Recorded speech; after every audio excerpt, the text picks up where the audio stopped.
Alright, with practice and mental preparation, this tutorial will teach you how to do halos.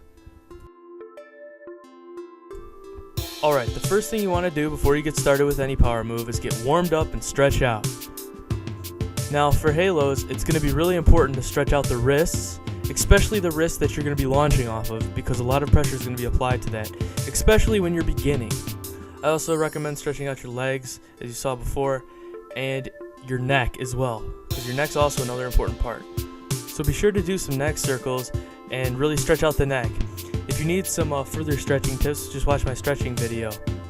Now when you're beginning, I recommend using a beanie to make it more comfortable for the initial glide when doing the halos, but I guess when you get more advanced you can do what you want to do, or you can do what you want to do from the beginning. Just to let you know though, it might not be really comfortable when you're trying to practice over and over again without a beanie. It's also more comfortable to practice halos when beginning on a smooth surface, like a gym floor, a tile floor, like the surface I have, or even a piece of cardboard would be fine. Alright, let's talk about wrist placement. It's good to place your wrist more like this instead of straight forward, because if you place your wrist straight forward, like so, then it won't turn around and you can damage your wrist and you won't be able to do the move right. So I recommend placing your wrist curved, that way your whole body will be able to turn and you'll be able to get that first icy before you throw your halo. Notice how I can walk around slightly when my wrist is turned as so. This will be about your range of motion you'll get when you're doing your halos. Find the spot that works good for you. Alright, an easy move to learn that's a part of the halo is the baby freeze. Now if you spin counterclockwise like me, place the whole upper left arm into the side of the body. This will make it more comfortable to lay on, not just the elbow, you know. And then if you spin clockwise, place the whole right arm in there. And then put your other arm out. Now the rest of this tutorial will be taught in counterclockwise, so if you're going clockwise, just use opposite arms and legs. Alright, now a lot of tutorials will say, get into the baby freeze, and then try to whip your legs, slide your head, and push.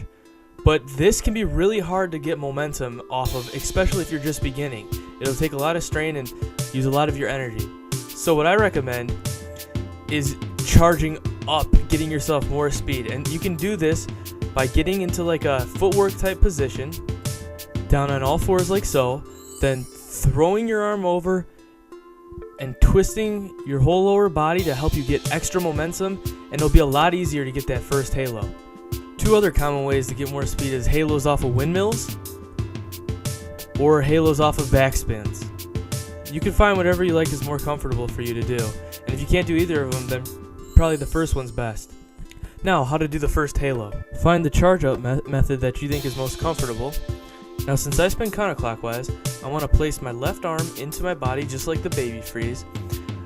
I want to turn my whole body, keeping everything tight, swooping under and up with my left leg, then pushing up with my left arm and rolling around my head, like so. Alright, watch very carefully. First go into the baby freeze, twist and swoop your whole lower body, keeping everything tight. Notice how my left leg swoops up to give me lift. Notice how my upper body turns and my head slides around the side and then up and then back down. And notice how my left arm crunches in but pushes up so I can throw myself over. Altogether, these motions will give you one good halo. This may take some time to get down, so don't get frustrated. A beginner's halo might look something like this. This is perfect. Just keep practicing and thinking about it. Eventually you'll get it down and it'll become smoother and more fluent. It might help to try to push your body up into a head spin. A very, very good tip to help your form is to keep your whole body tight and focus everything you've got. Another good tip is don't wait too long to throw the halo.